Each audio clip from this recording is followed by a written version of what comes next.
easy. I can't throw this gift away, Imani. People will die without me, people that I could otherwise save. Throwing away this gift would be hands down the most selfish act in human history. Imani watched her friend for a moment, her dark chocolate eyes taking everything in. Dannai's long, sultry black hair fell to the small of her back, but when she turned her head, the long, thick locks slid to the side, revealing the open-back shirt she wore and the expanse of tanned, smooth skin beneath.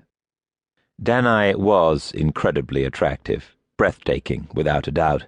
She had some very lucky ancestry, whoever her parents may have been. They'd given her skin that had a perpetually tanned look, even though Dannai hated the sun, and her features were as fine as a doll's.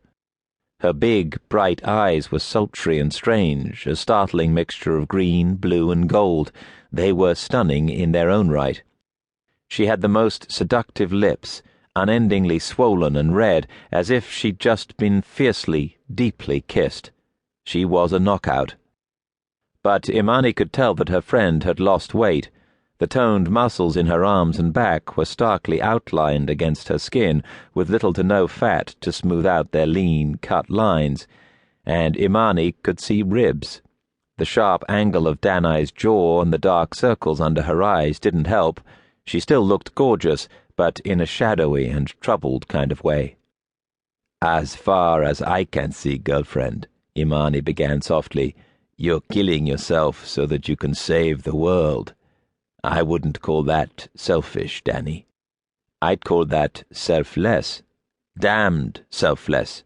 And nothing lasts forever, honey.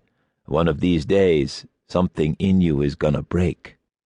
I hope it's your will and not your mind, 'cause I'd much rather see you shacked up with one of them fine alphas than wrapped in a tight white and sleeping in a padded cell." Dannai sighed again and straightened on her stool. The bartender wordlessly took her empty bottle and replaced it with a frosty, full one. Dannai nodded her thanks, giving him a small smile, and then turned her attention to her companion once more. "Ima, I told you, not all wolves like magic." "Why do you keep saying that?" Imani asked, a frown furrowing her smooth brow. "What's that got to do with—" Imani broke off as comprehension dawned on her. "Oh, no, girl. Lord, no!" Her eyes were wide and she leaned in to whisper conspiratorially, "You're dreaming of them, aren't you?"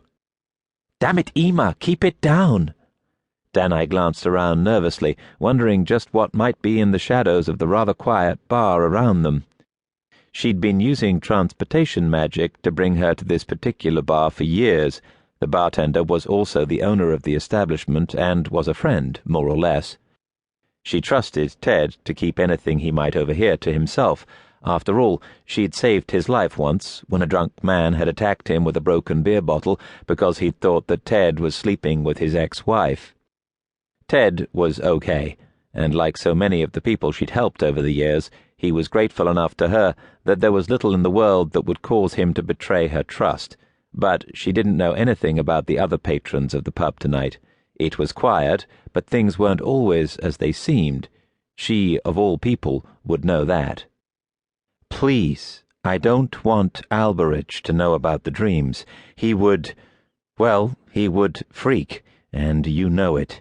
She glared at her friend, her multicolored eyes glittering in the dim light of the pub. At that, Imani's face went stony, her look dark. She grabbed her friend by the arm and pulled her off of the stool. "Come on, we gotta have a girl talk." Dannai blinked, almost spitting out her beer, and stumbled after her friend, whose grip on her arm was merciless. She swallowed hard and gasped out a few words. "Ima, what the—"